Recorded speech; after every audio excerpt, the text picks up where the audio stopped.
ओम गुरुर्ब्रह्मा गुरुर्विष्णु गुरुदेवो महेश्वरः गुरुः साक्षात् परब्रह्म तस्मै श्री गुरवे नमः। नमस्कार, ओम नमः शिवाय। स्वागत है आप सभी का। आज चर्चा करेंगे भगवान सदाशिव और शिवलिंग का क्या रहस्य है। सदाशिव से जो चैतन्य शक्ति उत्पन्न हुई, उससे जो चिन्मय आदि पुरुष हुए, वही यथार्थ में भगवान शिव के पूजनीय लिंग हैं। उन्हीं से चराचर विश्व की उत्पत्ति हुई है। वे ही सबसे लिंग कारण, उन्हीं में विश्व का लय होता है। चिन्मय लिंग पुरुष और प्रकृति रूपी पीठाधार पार्वती, इन दोनों के संयोग से सृष्टि की उत्पत्ति हुई है। पीठमंबामयम सर्वम शिवलिंगम चिन्मयम, विद्येश्वर संहिता में कहा। शिव पुराण में भगवान शिव के वचनानुसार जो लिंग महाचैतन्य को संसार का मूल कारण और जगत को लिंगमय चैतन्यमय समझकर आध्यात्मिक दृष्टि से लिंग की पूजा करता है, वही यथार्थ में मेरी पूजा करता है, वही मुझे अत्यंत प्रिय है। भगवान शिव कहते हैं कि यो अर्चयार्चयते देवी पुरुषो माम गिरेह सुते लोके लोकम लिंगात्मकम ज्ञात्वा लिंगम यो अर्चयते हि माम न मे तस्मात् प्रियतरः प्रियो ब्रा विद्यते ततः। व्यापक शिव तत्व की समस्त मूर्ति महादेव लिंग है। जैसे व्यष्टि नेत्रों का अधिष्ठात्रा समष्टि सूर्य है, वैसे ही वृष्टिमय स्थूणी शक्तियों से में व्याप्त शिव तत्व का समष्टि रूप शिवलिंग है। जैसे व्यष्टि नेत्रों की पूजा न होकर समष्टि रूप नेत्र सूर्य की पूजा होती है, प्रतिमा भी उन्हीं की बनती है, वैसे ही समष्टि शिव शक्ति के प्रतीकात्मक रूप शिवलिंग का पूजन और उपासना होती है। समष्टि रूप शिवलिंग में ही समस्त विश्व की उत्पत्ति, स्थिति और अंत में सबका उन्हीं में लय होता है। सबके आश्रय होने से, सबके लय का अधिष्ठान होने से सदाशिव भगवान ही शिवलिंग कहलाते हैं। सामान्यतः लिंग शब्द चिन्ह और प्रतीक के रूप में ग्रहण किया जाता है।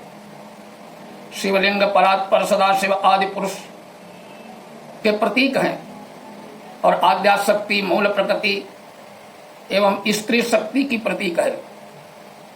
संसार के मूल कारण महाचैतन्य को लिंगात्मक जानकर जो लिंग पूजा की जाती है, भगवान शिव को ऐसी पूजा अत्यंत प्रिय है। अतः ब्रह्मांड की आकृति ही शिवलिंग है। लिंग मात्र की पूजा से पार्वती परमेश्वर दोनों की पूजा हो जाती है। लिंग के मूल में ब्रह्मा, मध्य भाग में विष्णु और ऊपरी भाग में प्रणवात्मक महादेव स्थित हैं। अतः एक शिवलिंग की पूजा से सबकी पूजा हो जाती है। लिंग पुराण में कहा गया है कि मूले ब्रह्मा तथा मध्य विष्णु त्रिभुवनेश्वरः रुद्रोपरि महादेव प्रणवाख्यम सदाशिवः। स्कंद पुराण के अनुसार शिवलिंग ही समस्त सृष्टि का आधार है। लयनात् लिंग मुच्यते, अर्थात प्रलय की रात्रि में सब जगत भस्म होकर इस दिव्य लिंग में ही समाहित हो जाता है। इसीलिए इसे शिवलिंग कहते हैं। शिव पुराण के अनुसार यह शिवलिंग शिव शक्ति का प्रतीकात्मक रूप होने से लिंग कहलाता है। शिव शक्त्योश्च चिन्ह से मेलनम लिंग मुच्यते। विद्येश्वर संहिता शिव पुराण। षष्टि के आदि में ही षष्टि की उत्पत्ति होती है। इसी में सब चराचर का लय हो जाता है। अतएव शिवलिंग की पूजा षष्टि के रहस्य की पूजा है। जिस भांति पुष्पों में खुशबू और तिलों में तेल होता है, उसी प्रकार तेजो में शिवलिंग में शिव तत्व बीज और अव्यक्त रूप में विद्यमान रहता है।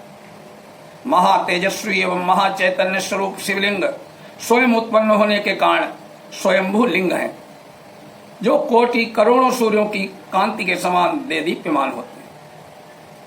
मूलाधारे त्रिकोणाख्ये इच्छा ज्ञान क्रियात्मके मध्य स्वयंभू लिंगम तु कोटि सूर्य समप्रभ। अर्थात इच्छा, ज्ञान और क्रियात्मक स्वरूप आद्याशक्ति त्रिकोण का ही आधार लेकर कोटि सूर्य के समान कांतिमान स्वयंभू शिवलिंग का प्राकट्य हुआ है। जिस समय सर्वत्र केवल अंधकार ही अंधकार था, न सूर्य दिखाई देते थे, न चंद्रमा और अन्य ग्रह नक्षत्रों का भी कहीं अता पता था, न दिन होता था न रात, अग्नि पृथ्वी जल वायु की भी सत्ता नहीं थी। उस समय एकमात्र सत ब्रह्म अर्थात सदा शिव की ही सत्ता विद्यमान थी, जो अनादि और चिन्मय कही जाती है। उन्हीं भगवान सदाशिव को वेद पुराण उपनिषद और संत महात्मा आदि ईश्वर और लोक सर्वलोक महेश्वर कहते। एक भगवान शिव के मन में सृष्टि की रचना की इच्छा हुई। उन्होंने सोचा मैं एक से अनेक हो जाऊं, एको हम बहुश्याम। ये इच्छा आते ही सबसे पहले परमेश्वर शिव ने अपनी पराशक्ति अंबिका को प्रकट किया। उनसे कहा कि हमें सृष्टि के लिए किसी दूसरे पुरुष का सृजन करना चाहिए, जिसके कंधे पर सृष्टि संचालन का महान भार रखकर हम आनंद पूर्वक विचरण कर सकें। ऐसा निश्चय कर शक्ति सहित परमेश्वर शिव ने अपने वाम अंग के 10वें भाव पर अमृत मल दिया। वहां से तत्काल एक दिव्य पुरुष प्रकट हुआ।